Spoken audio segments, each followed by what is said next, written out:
Capítulo 2, parte 13. Reflexões sobre a humildade. Muitas mediunidades promissoras naufragam logo de início, aos primeiros embates, por excesso de confiança ou temor exagerado, por desânimo ante as dificuldades iniciais, por falta de perseverança no treinamento ou por desinteresse em promover certas mudanças íntimas, renunciar a algumas comodidades e pequenos vícios de comportamento ou de imaginação. São muitos ainda os que julgam que basta sentar-se à mesa mediúnica para começar a produzir fenômenos notáveis, receber espíritos elevados, ter vidências espetaculares ou curar doenças irredutíveis. Nada disso.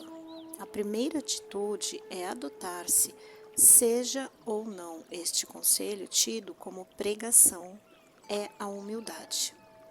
Não pense que sua mediunidade vai abalar o mundo, ou servir de veículo e revelações sensacionais. É mais fácil perder-se uma oportunidade de exercício mediúnico razoável pela vaidade do que por qualquer outro obstáculo.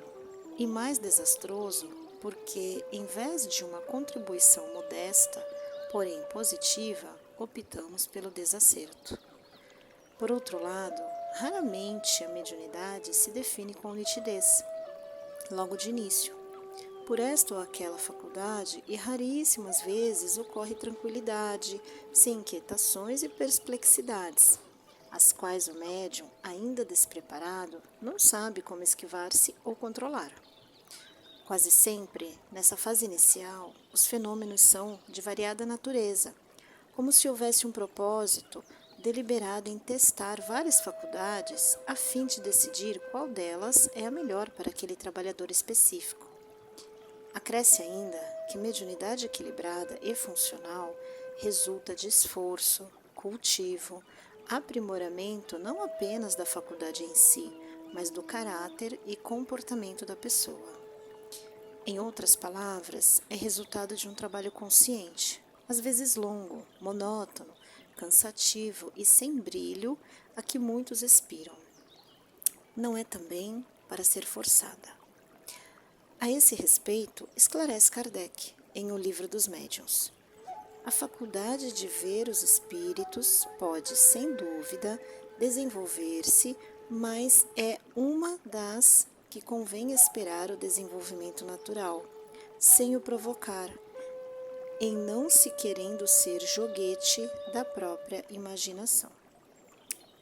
A psicografia, ainda do dizer de Kardec, é a mais suscetível de desenvolver-se pelo exercício. O codificador recomenda, pois, o desenvolvimento natural para várias faculdades. Qualquer que seja, porém, o tipo de mediunidade em desenvolvimento, é preciso que o médium em formação promova um severo e honesto autoexame, a fim de identificar em que aspectos de comportamento precisa mudar e que eventuais virtudes ou qualidades pessoais devem e podem ser revigoradas. E para isso também uma boa dosagem de humildade será de vital importância. Essa é a orientação unânime de todos os autores confiáveis sobre o assunto. Depois de sugerir exercícios respiratórios, Buddington recomenda que se abra espaço íntimo para considerar com seriedade o efeito das virtudes sobre si mesmo e, em consequência, sobre o mundo que nos cerca. É a velha tese de que, mudando o ser humano para melhor, também o mundo melhora. Para o médium em formação, essa postura é da maior relevância. Ele está em treinamento para receber em sua intimidade a visita mais ou menos regular de seres desconhecidos. Não se deve esquecer de que sua sensibilidade atrai para o intercâmbio individualidades estranhas às suas.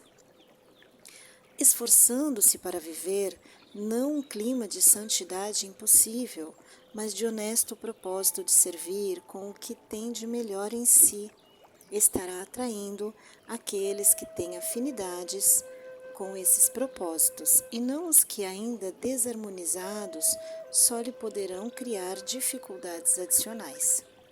Meditação em torno de temas como amor, sabedoria e conhecimento, escreve Buddington. E sobre os métodos para consegui-los, devem, portanto, acompanhar todo o trabalho de desenvolvimento da mediunidade. Disciplina e dedicação, contudo, não justificam excessos nem os exigem. O exercício da mediunidade, desde o início, acarreta certo desgaste energético, que, embora nem sempre seja percebido pelo médium, é uma realidade que não pode ser impunemente ignorada. Tal exercício é usualmente à margem e em adição às atividades normais da vida, como trabalho profissional ou doméstico, por exemplo. É perfeitamente possível conjugar tais atividades de forma que a prática mediúnica seja, antes, um benefício também orgânico, além de espiritual, pois representa uma utilização ética de energias normalmente disponíveis do médium. Tanto é assim que faculdades embotadas, rejeitadas ou ignoradas por médiuns em potencial causam distúrbios às vezes incontornáveis, porque as energias de que os sensitivos dispõem para essa finalidade não estão encontrando seu escoadouro natural no desempenho normal da tarefa. São inúmeros e frequentes os casos de médiuns em potencial que, apenas iniciados no exercício controlado de suas faculdades, livram-se, como por encanto, de pressões íntimas, impaciências, irritações e desassossegos indefiníveis, além de assédios indesejáveis de desencarnados que ele não sabe como controlar ou neutralizar. Se, porém, entregar-se desregradamente ao trabalho mediúnico, especialmente na fase inicial de ajustamento de suas faculdades, por certo terá problemas de saúde física e mental, acarretados por excesso no esbanjamento de energia psíquicas. É preciso, portanto, que haja uma disciplina, tempo e lugares certos para o trabalho mediúnico. Sintomas de exaustão devem ser prontamente detectados e combatidos com período de repouso, mudança de rotina nos hábitos, umas férias e coisas dessa natureza. A mediunidade não é um estado patológico e não deve ser exercida à custa de aniquilação da saúde física do médium. A mediunidade é, por certo, um privilégio, no sentido de que constitui importante concessão ao espírito encarnado que deseja acelerar seu processo evolutivo, servindo ao semelhante, mas não coroa e cetro a conferir poder sobre os demais, ato de santidade para ser admirado ou virtude pessoal para ser louvada. É apenas uma faculdade natural para ser utilizada como instrumento de trabalho. Por que iria o telefone sentir-se orgulhoso apenas por transmitir a voz humana por seu intermédio? Se assim fosse, a televisão teria direito a uma parcela maior de vaidade, porque além da voz, transmite imagem, cor e movimento. Não é também um bem que se possa adquirir como mercadoria, com embalagem vistosa, pronta para consumo. Não é sequer consequência natural de mais apurada sensibilidade, embora a sensibilidade seja um dos seus princípios ingredientes. São muitos os que querem ser médiuns de qualquer maneira, mas não estão preparados para aceitar as renúncias e devotamentos que o desenvolvimento e a prática da mediunidade exigem de cada um. Daí muitas impaciências e até ressentimentos ou ciúmes, porque fulana tem faculdades tão notáveis e eu não posso tê-las, porque não posso psicografar mensagens como um Beltrano, ou curar males orgânicos como a cicrana. Será que vou ficar a vida inteira somente traçando rabiscos ilegíveis no papel? Em verdade, se a faculdade não está programada para você, não adianta forçá-la. Busque outra tarefa na qual você poderá sair-se até muito bem, como por exemplo a do passe magnético ou a do trabalho social. Ou simplesmente compareça à reunião mediúnica para dar a sua presença, sim, mas acima de tudo, o seu amor. Os espíritos não criam a mediunidade para você, segundo suas aspirações e até ambições. Eles apenas se utilizam de recursos já existentes em você para realizarem tarefas comuns de serviço ao próximo.